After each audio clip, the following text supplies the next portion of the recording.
لقد حدث في إربد على ما يبدو حسب مواصفات الحكومة أمر خطير جدا يهدد الأمن ويهدد الاستقرار. ما هو ذلك الشيء؟ دعوة لتأبين المناضل الكبير طارق عزيز، ركن أركان النظام العراقي السابق، الذي كان صديقا مقربا من الأردن، والذي كان يغدق على الأردن من خيراته، فنصف فاتورة البترول كانت بلا مقابل، والنصف الآخر بأسعار رمزية.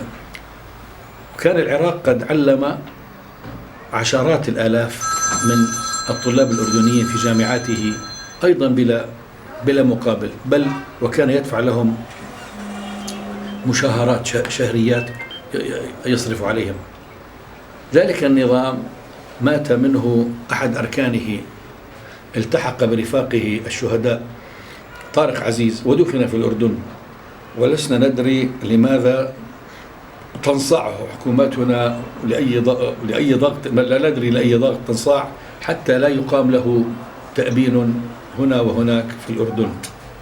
فاستدعي الدرك وعشرات من الدرك، وتمت تحويط المجمع، الإحاطة بالمجمع، ووقف الدرك على النوافذ، وهددوا بقطع الكهرباء، وهددوا أيضا بالاقتحام والضرب. وكانوا